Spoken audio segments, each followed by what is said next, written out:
we're talking about hours, not days and weeks. So 3-4 hours. Each department here has a special accident. Absolutely not accurate, really good protected.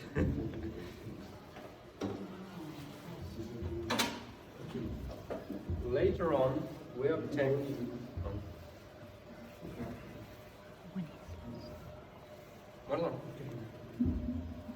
Okay. So later on, we obtained this one with a capacity 50 rangens. More accurate than this one, absolutely not protected, but the main feature here, you can watch on light and see your dose. Yeah. So, some general control.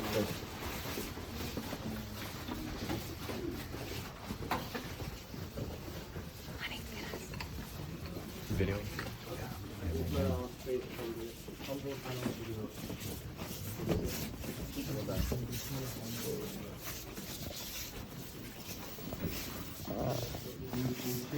Ну это получится все равно в воскресенье.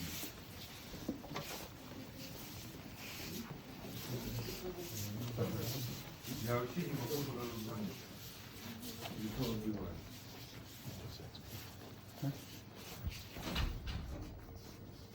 Ну да. Вообще, как вы там есть. Okay, we are with you in the last original workshop on the station.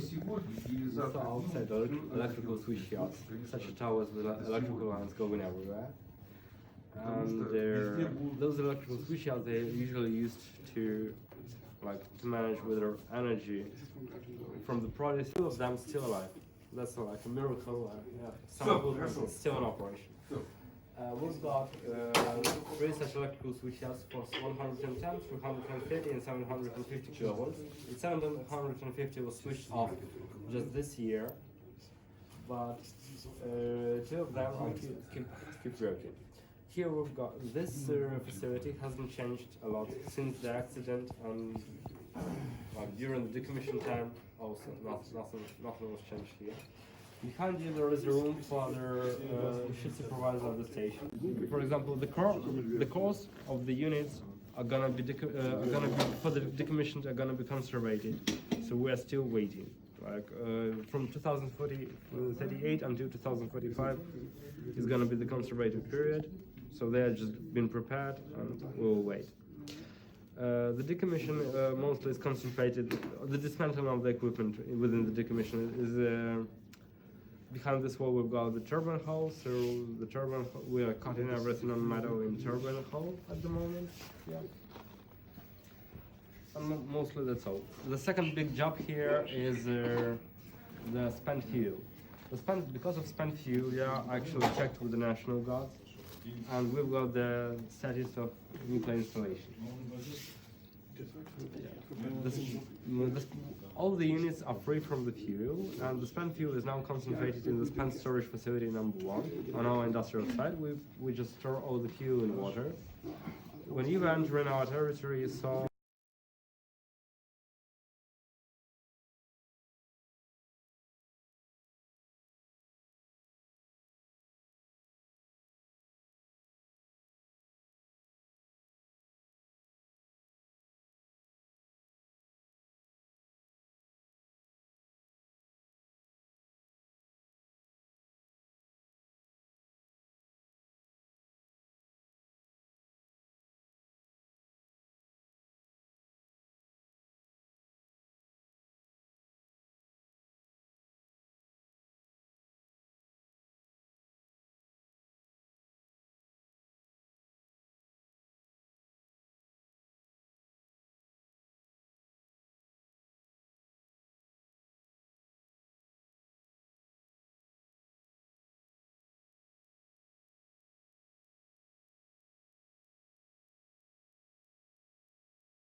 Nummer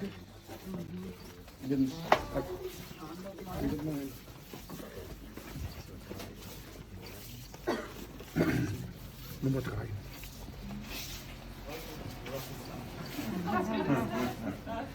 We've got a computer here, one big computer.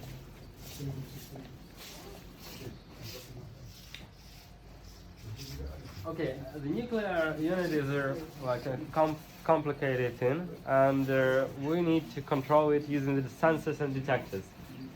And those sensors and detectors are managed with a computer. Everything is here a computer. Integrated computer technology of 70s and like with some additional technologies of 80s.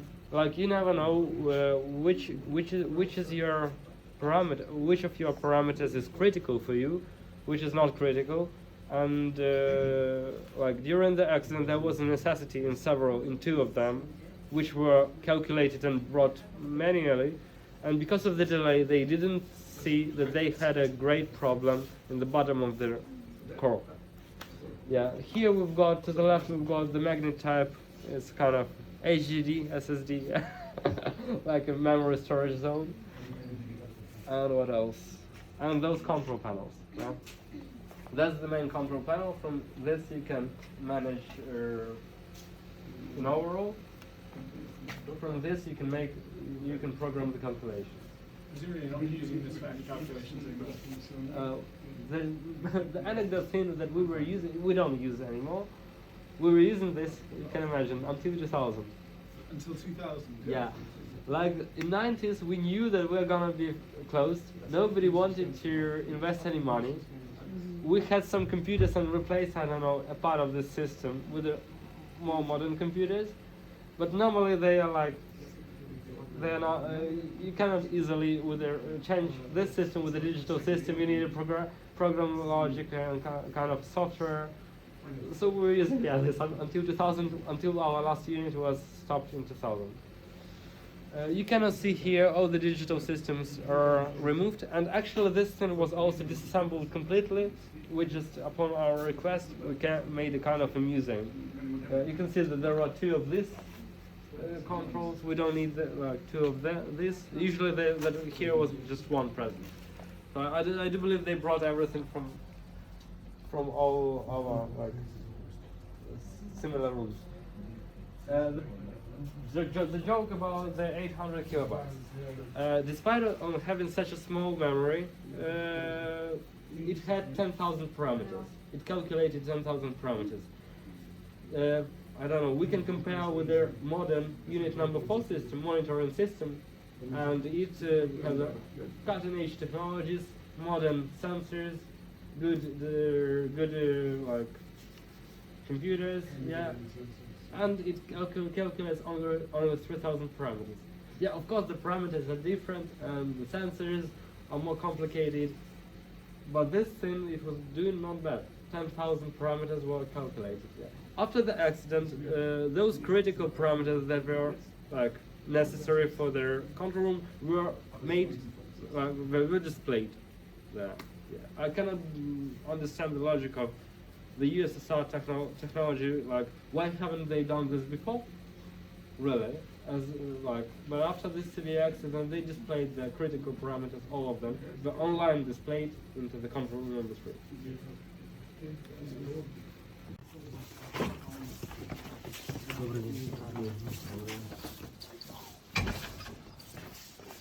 Okay, here we've got the control room for the unit number 3. So, Hier aus wurde alles gestellt.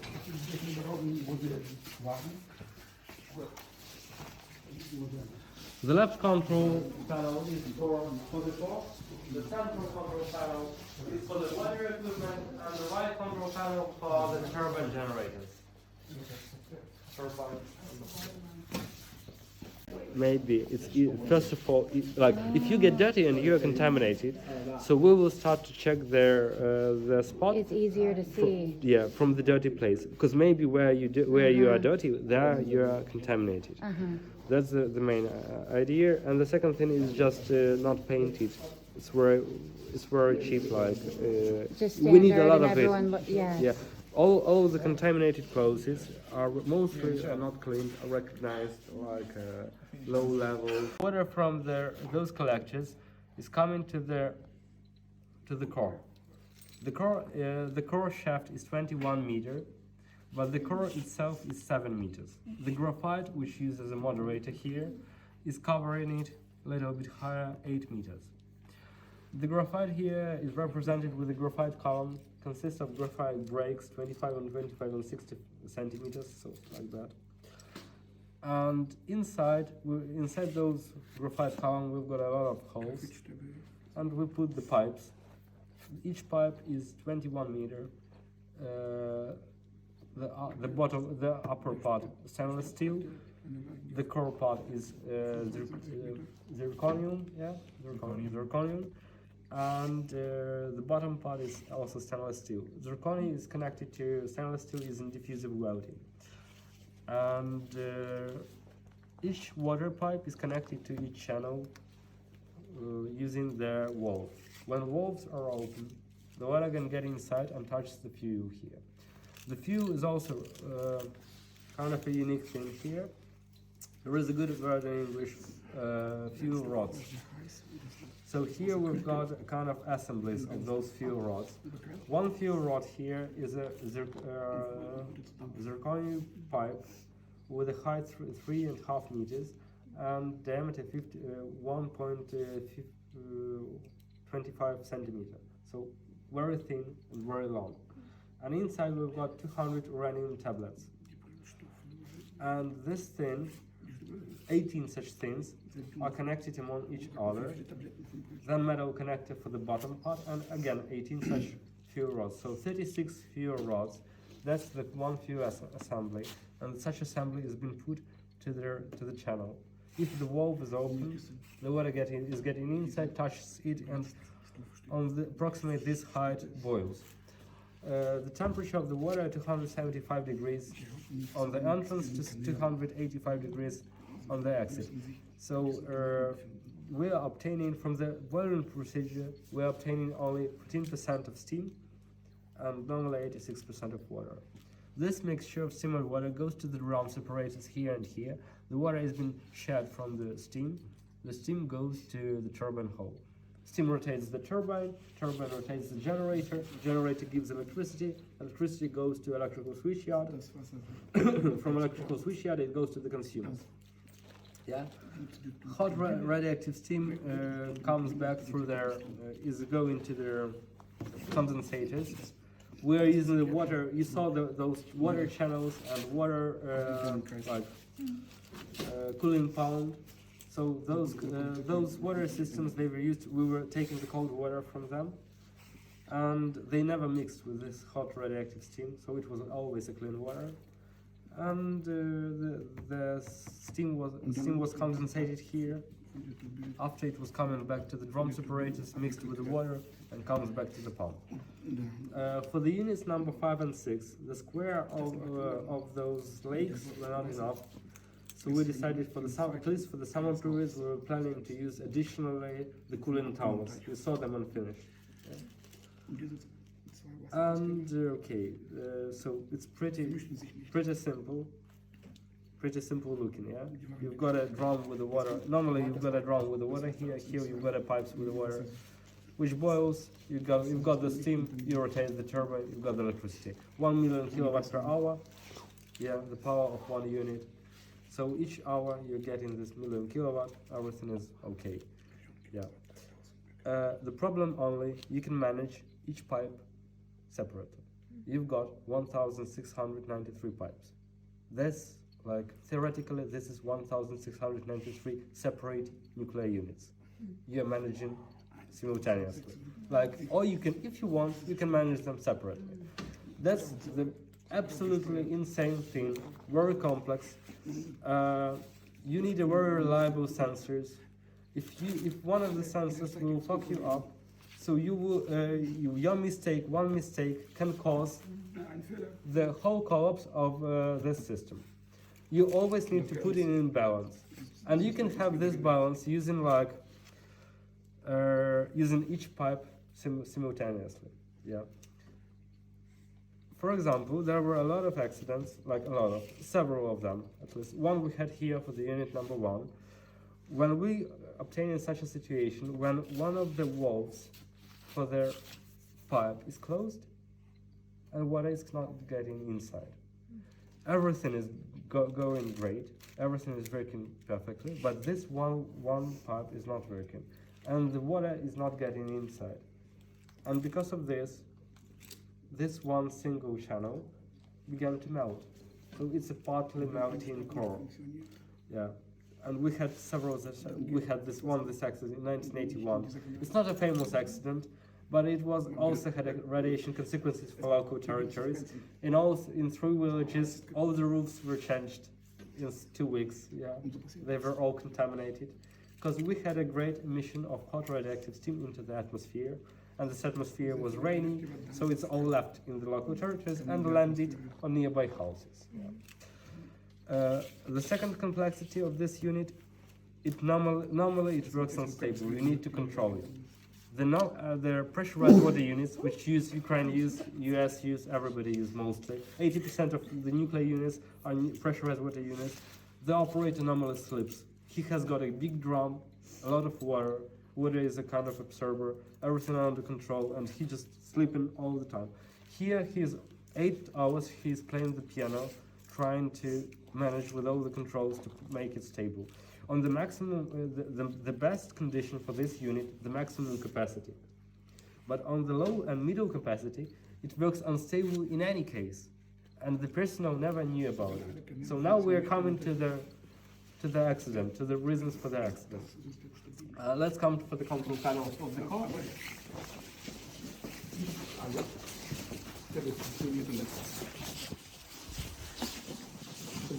Here we've got the core management. The control rods are represented by green color on the lens monitor, and 211 of them. And we've got them here. I can choose from 1 up to 4, get them inside to decrease the power of the unit, or get them outside to increase the power of the unit. So each control rod looks like this. Here we've got the absorber, here we've got the egg core, and that's the graphite in the metal covering, which is used as a moderator. Was this absorber? Yeah, we've got the core. We've got the upper part is the absorber. The lower part is the film which was graphite. If you will ask anybody on the station, he will say, no, graphite is metal. It's metal, yeah. But the truth is, it's graphite covered with metal cladding. So it's a kind of water pusher. And the most tragic thing, you can see here, this control rod is came to the bottom, yeah? But the absorber is not covering approximately 1 meter of the core. Right. Yeah. That was done to economize some neutrons. Absorber не закрывает метр зоны. That was done to economize some neutrons to have the easy start. You've got this this zone where the neutrons keep going on. You can have the easy start. The easy start. And we can manage this control. So everything what we were talking about today, about the electricity, about the Fukushima, it all happened for this unit. The main question was, can we adopt a kind of safety program to get additional sources of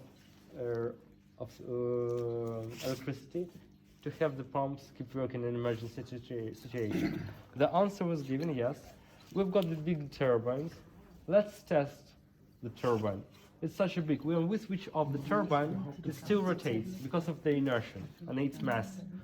So the question was, how much electricity can we get from this inertial rotation? How many pumps can we supply with this electricity? How much water can we get from this whole thing? And whether this water, how long it will allow us to keep the unit cold. So the test was done on the third control panel, not here, not related to the core itself. Before the test, they were several times changing the power of the unit up to 700 megawatts, 800 megawatts, because they were not allowed. Like the normal situation is you're finishing your job for the 1 year, and you need to have the annual repair. Yeah, you're stopping the unit completely. Yeah, and if you want to have any tests, you usually have these tests at that day when you are stopping the unit for the annual repair. For them, for the unit number 4, that was the day when it was stopped for the annual repair works. That's like absolutely planned thing. They were not allowed to do this several times, and they were changing the power. Like he said, he's asking the permission. He was given the permission, the operator. He began to decrease the power, and he's 2 minutes passed, and he's getting an order to make it to the high power. Why so happened? Because at that day, on one of the electrical enterprises of the USSR, happened an accident. And they have a lack of electricity in the overall electricity system of the USSR. That's the first point. So they were changing their power, and it was going unstable a little bit. Because of this instability, when they finally got the allowance for the test, they dropped the unit up to the 0 level. The first factor that they were changing the power before. The second factor is this automatic regulated rod. They are helping the engineer to change the power. If you haven't switched one of those before coming to, there are for low power, for middle power, for big power. If you haven't switched off the previous, so you can get too much controls, and you can drop the unit up to 0. It shouldn't be like that. And it shouldn't be dropped up to 0. You should have a small drop. But because it was unstable, it dropped up to 0. If you got this drop up to 0, that's the xenon poisoning of the unit. We'll talk. I'm not an HBO, but we will talk a little bit about those technical things. I will explain it in a very simple manner. The xenon poisoning, when a lot of short-living xenon appeared in the core, you cannot use the unit. Simple rule. Those guys, they were, as I told you, the units were very complicated. So the guys here were normally the best of the best, those white bones of the technical elite of the USSR. And when you know the unit perfectly, and like everything seems obvious for you, and you are so confident, you can say, okay, we are not going to commissioning to start the unit for the full capacity. We will have the test, and then we will just stop it. Not a problem. We will manage everything. And if we're talking about the violations of the personnel, so that was their only one violation that they really did. That's not a kind of a mistake. That's too much confidence. Too much. They understood their unit pretty well, but they didn't know about some things. And to avoid problems, the test was planned on 700 megawatts. They started on 200 megawatts. As I told you before, this unit goes crazy on medium and on low power. Their logic was pretty well. The lower power you have, the lower risk you have. But it's not working with this piece of shit. The lower power you have, the more instability you're getting. Yeah. So they came and had the test on 200 megawatts. And we're coming for the next interesting thing, the coefficient of the unit. The minus coefficient of the unit, the normal behavior of the unit, controlled with the control rods and water. I give him water, he gives me power. I gave him a lot of water, he dropped. The power dropped up to 0. That's the normal behavior of the minus steam coefficient. The plus is a nightmare for any nuclear specialist.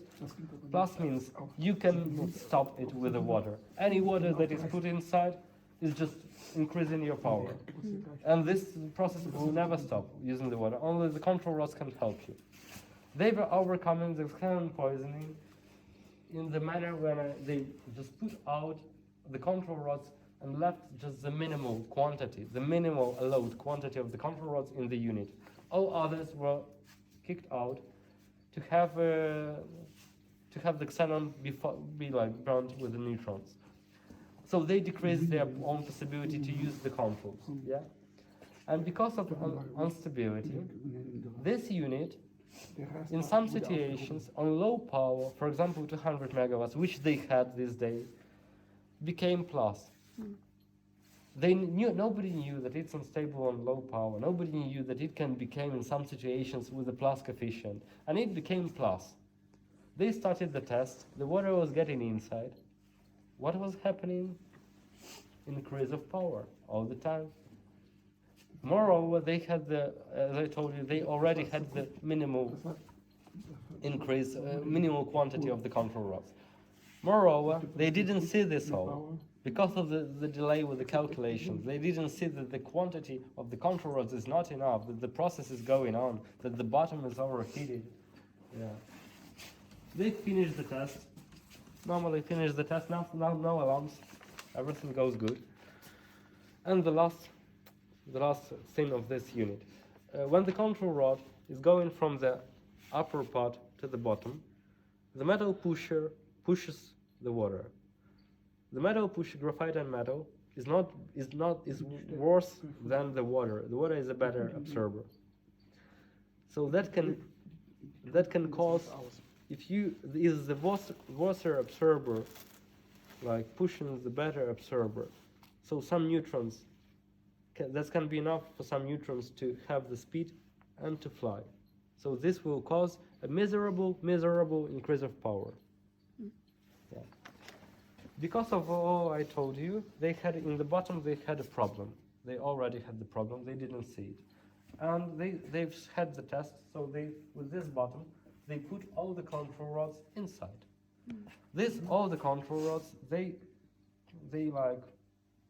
gave this small additional reactivity. It means like look, that's a stop system. If you are driving a car 50 miles per hour, you're pressing stop, you're getting 60 miles per hour, and then your car stops.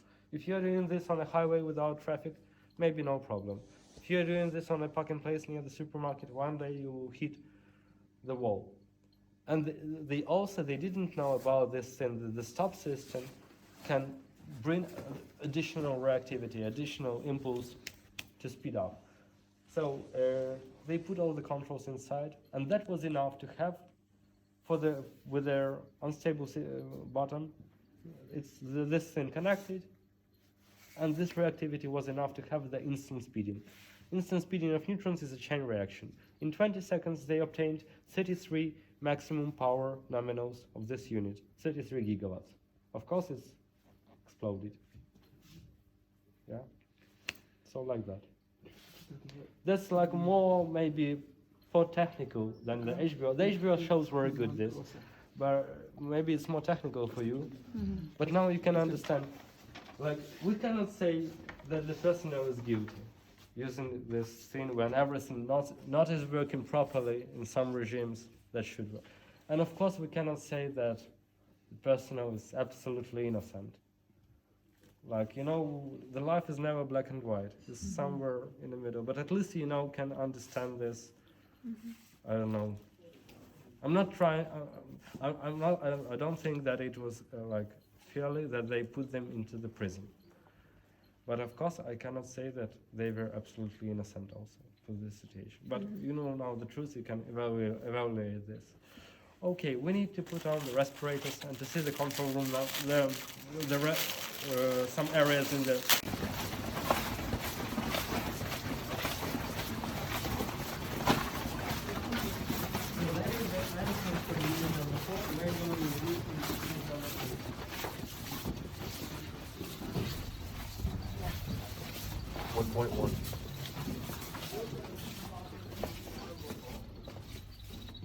Don't touch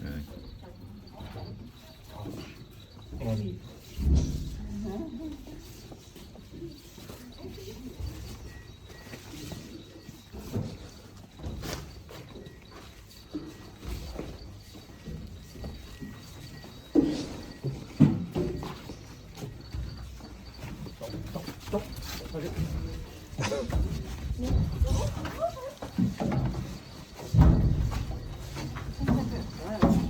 Yeah, you can touch with gloves. Sure.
What are you hitting? 3.6.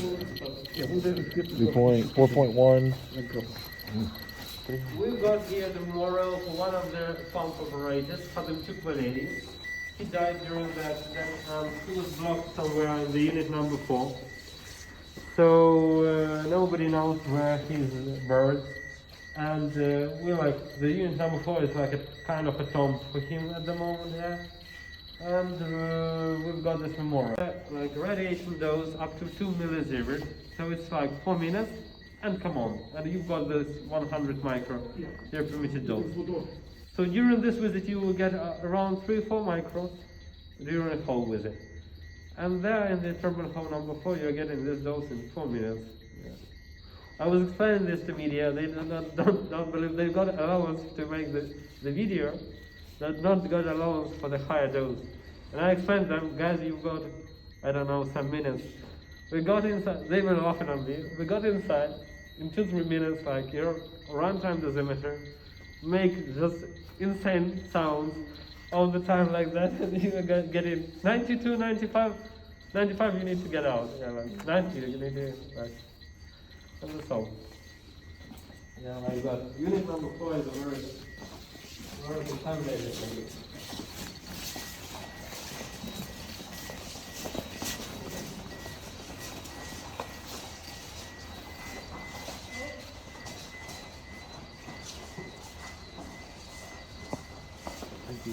Welcome.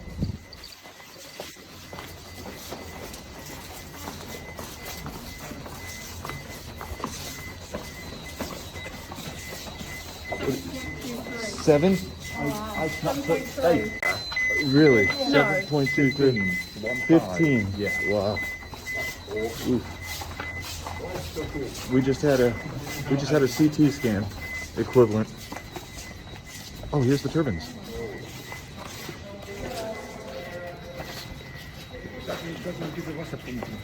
What step? We are near the core, actually. The core is located into this direction, so there are a lot of walls between us and the core, the biological field. And here we've got the pumps. Those pumps that are cooling the core. We have 4 pumps from one side, and we will see the 4 pumps from the other side.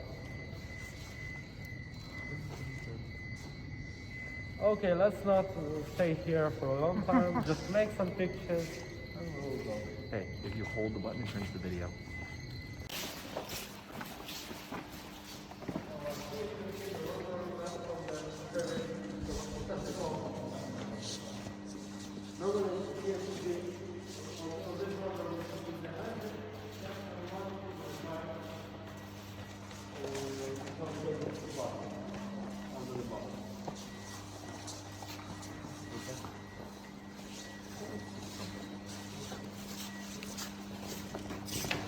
What's this?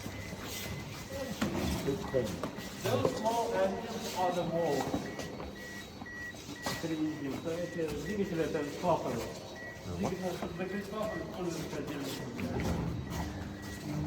Even he has his mask on.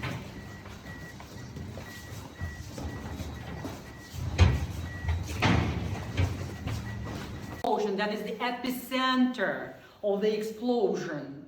Yeah, you can see the reactor core. Before the explosion, the reactor was charged completely. Oxide, low enrichment, uranium oxide, 1.8% enrichment was inside. Yeah. As a result of the explosion, a part of nuclear fuel was thrown outside. Yeah. upper reactor plate, its biological shield of RBMK type reactor, the structure which stood like this, yeah? Fuel channels, they were inside. So as a result of the explosion, this very structure, which weighs more than 2,000 tons, it jumped almost 30 meters high, destroying the roof, and then it stood back on the reactor vessel.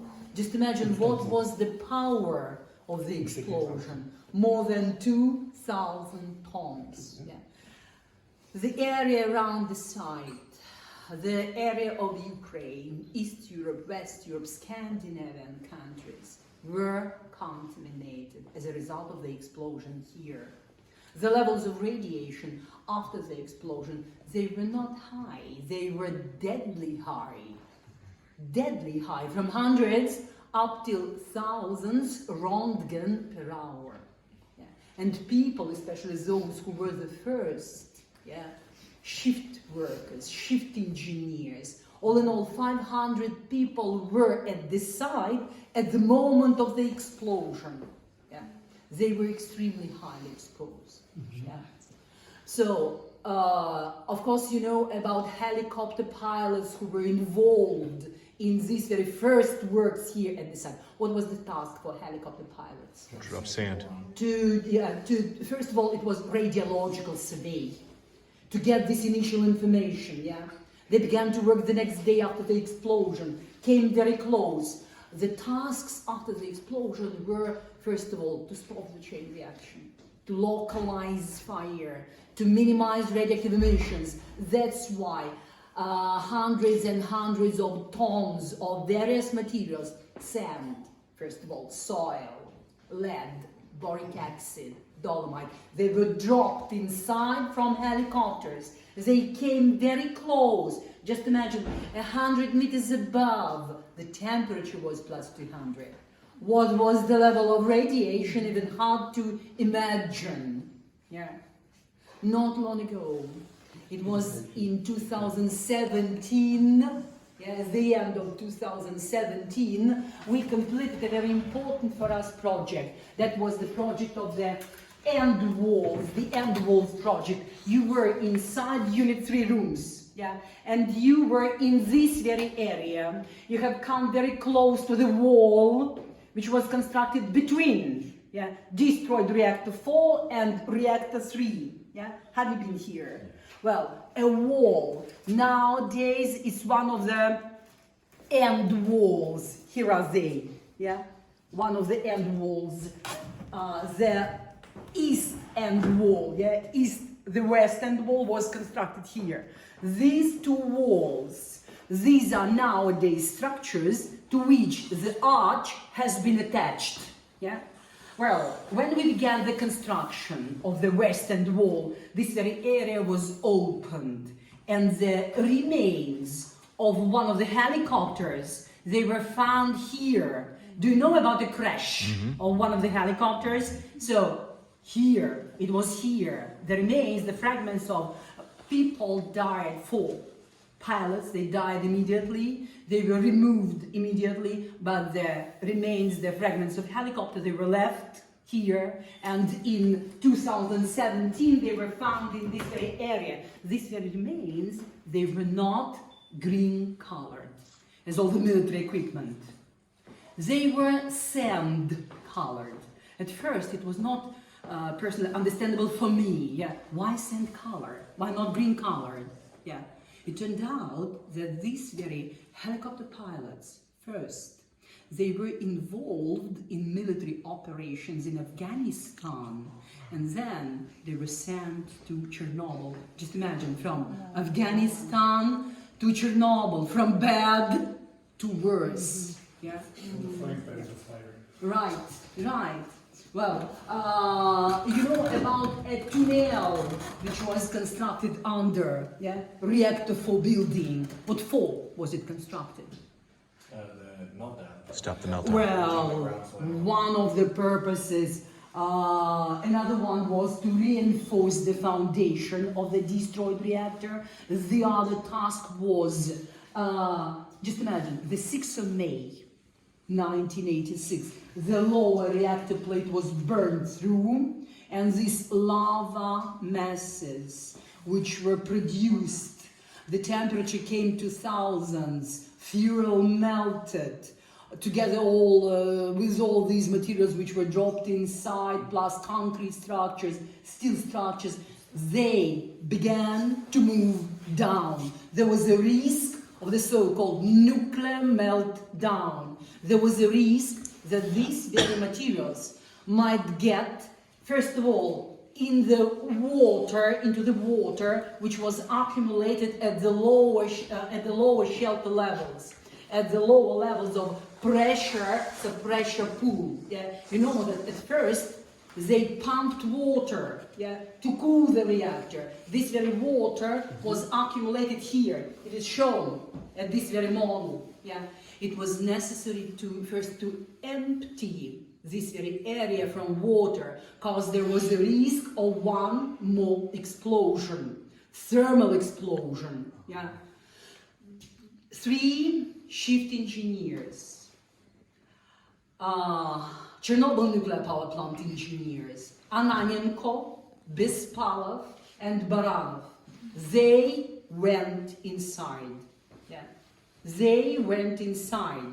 The task was to find these very rooms, to find these very water locks, to open them, to let water go. Yeah. They worked for a long time at Chernobyl nuclear power plant. They knew the so-called the geography, yeah, very well. So they were not forced. They did it themselves. The task was completed. Yeah. This very year, the 10th of July, here at the Chernobyl site, the final donor assembly meeting was arranged. These very countries, yeah, the flags of which you can see here, the flag of United States, United Kingdom, Denmark, Germany, well, so a lot of countries, yes, they are donor countries. These are donor countries, the countries which ensure financial support to this very project in Chernobyl. So there was the last donor assembly meeting, because the project of the new safe confinement, it is nearly to be completed. Yeah. So they came here. These engineers, Ananenko and Bespalov, Baranov is dead now, unfortunately. His relatives were here. So they were honorable guests of this very event. The President Zelensky was also here, and they were awarded an order, a hero of Ukraine. Yeah, a hero. They were here, I talked to them, and I would like to know what were their thoughts, what were their feelings at this very moment when they went inside. They told me it was an ordinary hard day, an ordinary hard task which should be completed. They didn't and they don't now consider themselves heroes. We consider them heroes, but they not. You see, nowadays their names are known, but how many names are unknown, God knows. You see, the price of these very works, yeah, these were only several examples, yeah. The price of these very works, which were completed, especially the first days, was extremely high. Not millions and millions of rubles and dollars which were spent here. It was human's life. That was the highest price. Human's life. You see. Now, this very facility, the sarcophagus, it was constructed for 30 years. Yeah. The lifetime of it was 30 years. They have passed already. They passed 3 years ago. I'm talking about this very facility. Yeah? That's why we need so urgently a new protection. Yeah? This facility, it has completed its function as a barrier, as a localizing facility. Yeah? Its lifetime, it has come to an end. We need a new protection. The new safe confinement, a huge steel structure. Now it weighs 37,000 tons. Yeah. It's not just a steel frame which was placed over. Yeah. It's a great technological complex. It's a plant. It's a protection, first of all. It should ensure the safety environment, time, yeah, and infrastructure for the following steps. It's not commissioned, finally commissioned yet. The first step of its commissioning, it has been already completed this summer. It was completed this summer, but now we have the so-called guarantee period, time to eliminate weak points, drawbacks, and so on. Yeah. So next year it will be finally commissioned. Yeah. It will be the responsibility only of Ukraine, only of Chernobyl nuclear power plant. Its operation, its operation. Yeah. As soon as it is commissioned, finally commissioned, yeah, we will start the works inside. What will be the first step?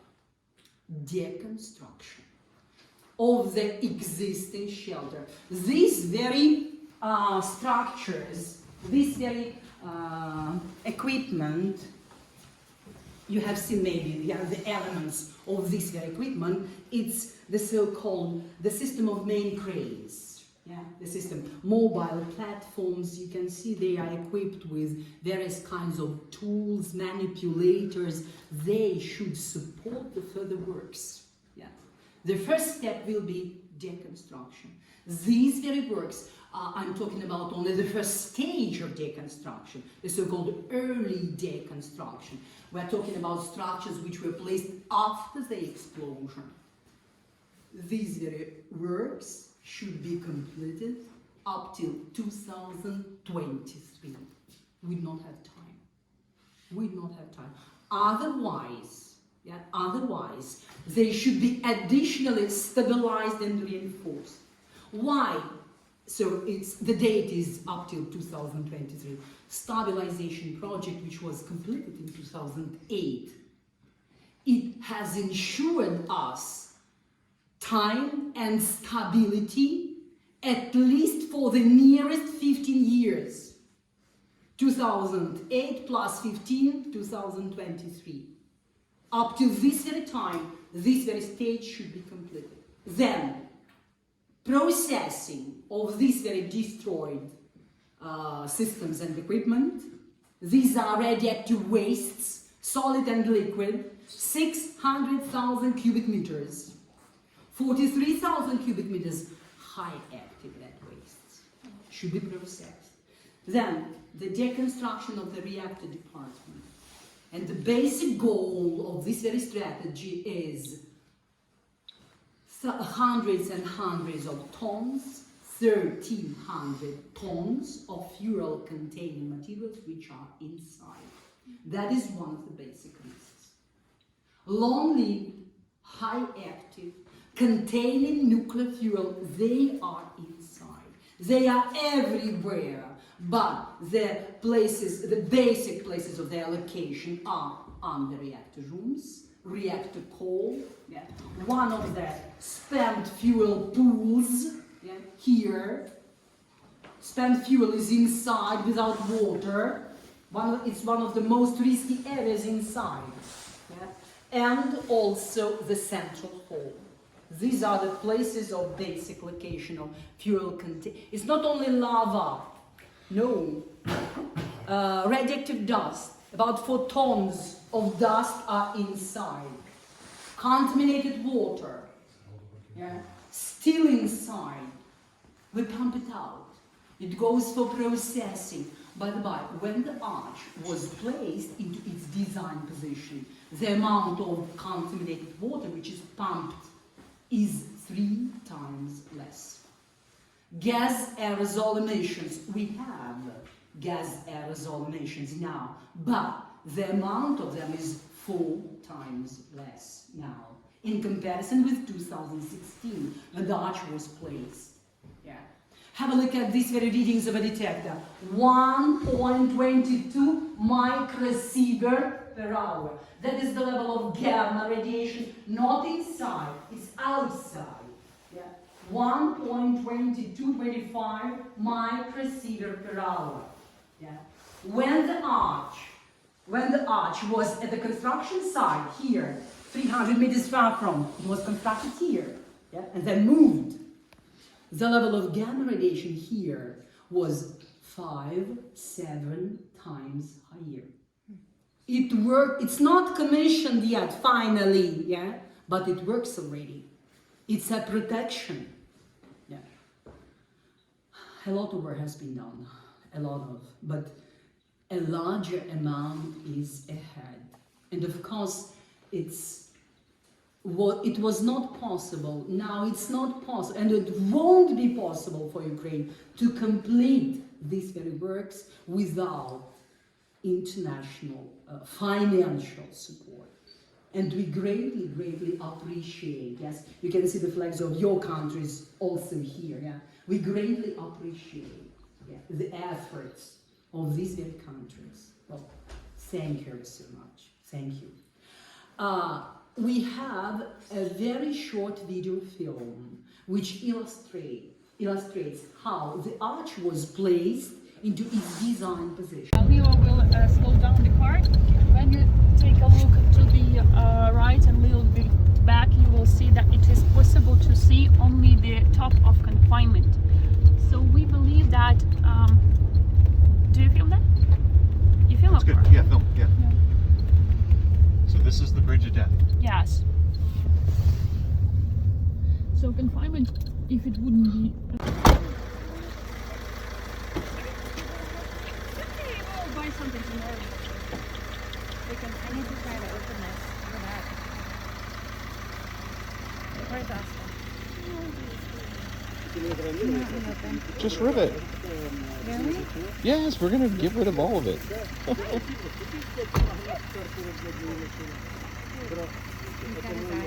Yeah, because they're huge. Her name is Beta.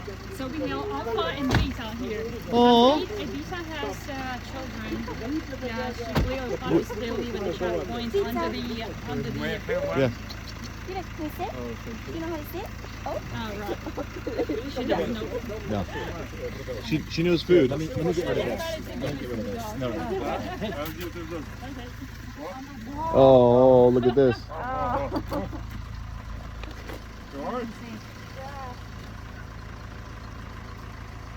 Here.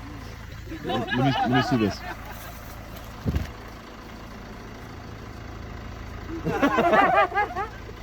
Oh, sweetheart. She's like, I don't know. She doesn't want to be like intrusive. Here, let's get out of the way.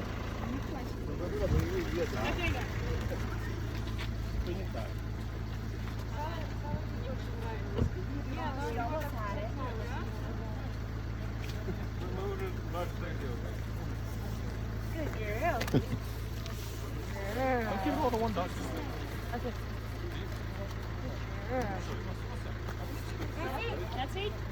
That's it. She will follow us. Oh, good. Hi, baby. Hi. Quality of that oil and that metal that is used 33 years for us, so it still works. Just push it and it will go. Yeah. Hi. We're all taking videos now. Videoing of the videoing. The manhole cover? When helicopters they were washed, all radioactive particles they went to the communication under the ground, and there are some particles in the pipes. But there are not only gamma radiation but also beta radiation. So if you remove the beta filter, it will show much more beta measuring. Oh.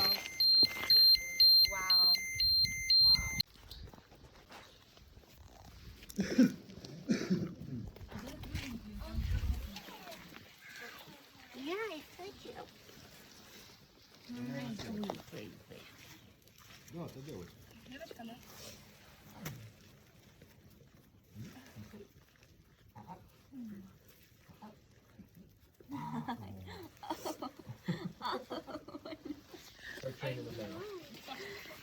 Here, hold it. Hold it. Here, get him to sit. Hey, can we sit? Sit. I don't. How do you say sit in Russian?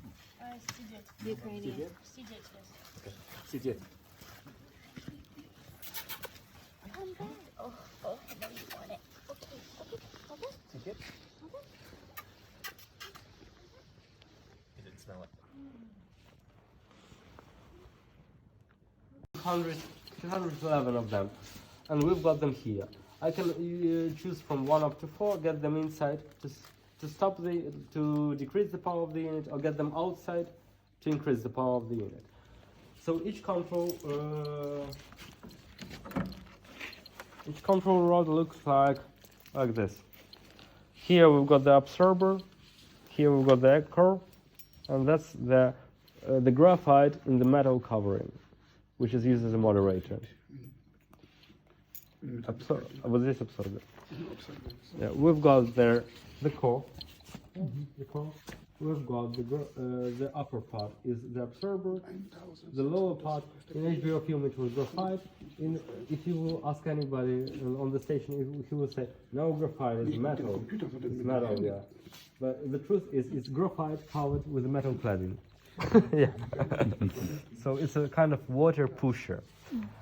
And the most tragic thing you can see here, this control rod is came to the bottom, yeah, but the absorber is not covering approximately 1 meter of the core. Yeah. That was done to economize some neutrons. Абсорбер не закрывает метр активной зоны. That was done to economize some neutrons to have the easy start. You've got this this zone where the neutrons keep going on. You can have the easy start. And we can manage these controls. So everything what we were talking about today, about the electricity, about the Fukushima, it all happened for this unit. The main question was, can we adopt a kind of safety program to get additional sources of electricity to have the pumps keep working in emergency situation? The answer was given, yes. We've got the big turbines. Let's test the turbine. It's such a big. When we switch off the turbine, it still rotates because of the inertia and its mass. So the question was, how much electricity can we get from this inertial rotation? How many pumps can we supply with this electricity? How much water can we get from this whole thing? And whether this water... Call of Duty 4. Another supermarket on the entrance, but they didn't have time to do that. And on 26th of April,